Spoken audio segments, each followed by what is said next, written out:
அண்மை செய்தியாக பார்த்து வருகிறோம்.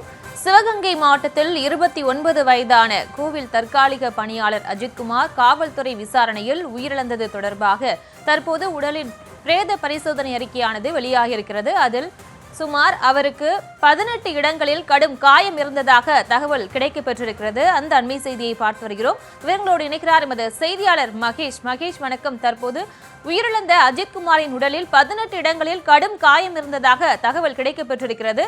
மேலும் அவரின் உடலின் பிரேத பரிசோதனை அறிக்கையில் வேற என்னென்ன விஷயங்கள்லாம் தெரிவிக்கப்பட்டிருக்கு?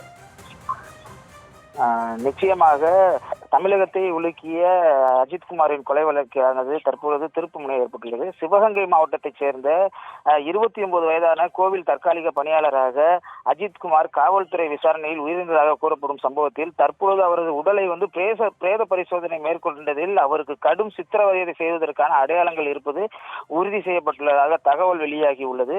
பிரேத பரிசோதனை முடிவில் முதற்கட்ட தகவலில் குறைந்தது 18 வெளிப்புற காயங்கள் உடலில் இருப்பதாகவும் கண்டறியப்பட்டுள்ளது. காயங்கள் மண்டையோடு தொடங்கி கை, முதுகு, கால்கள் என உடல் முழுவதும் பரவியுள்ளது. உட்புற உறுப்புகளில் பலவிதமான காயங்கள், இரத்த கசியல் போன்ற மரணத்துக்கு காரணமாக இருக்கக்கூடிய பாதிப்புகள் இருப்பதாக தெரிய வருகிறது. சங்கு பகுதியில் ஏற்பட்ட தீவிர காயம் உயிரிழப்புக்கு நேரடியான காரணமாக இருக்கலாம் என முதற்கட்ட அறிக்கையில் சொல்லப்படுவதாக கூறப்படுகிறது.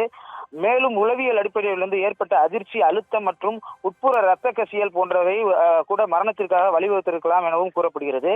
வழக்கமாக ஒரு பிரேத பரிசோதனை என்பது 1 முதல் 2 மணி நேரம் மட்டுமே ஆகும். ஆனால் அஜித்குமார் மீது நடந்த பிரேத பரிசோதனையில் 5 மணி நேரத்திற்கு மேலாக நடைபெற்றுள்ளது. இது அவரது உடலில் பெரிய அளவிலான தாக்கங்கள் மற்றும் காயங்கள் இருப்பதை உறுதி செய்கிறது. அது மட்டுமின்றி அவருடைய கல்லீரல் வெடிப்பு ஏற்பட்டதாக கூறப்படுகிறது.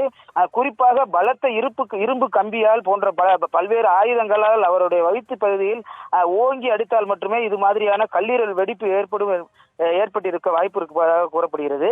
இந்த வகையான வெளிப்புற மற்றும் உட்புற காயங்கள் அஜித்குமார் விசாரணையின் போது போலீசாரால் சித்திரவதை செய்யப்பட்டிருக்கலாம் என்ற புகாருக்கும் பலம் சேர்க்கும் வகையில் இது அமைந்துள்ளது. பிரியங்கா.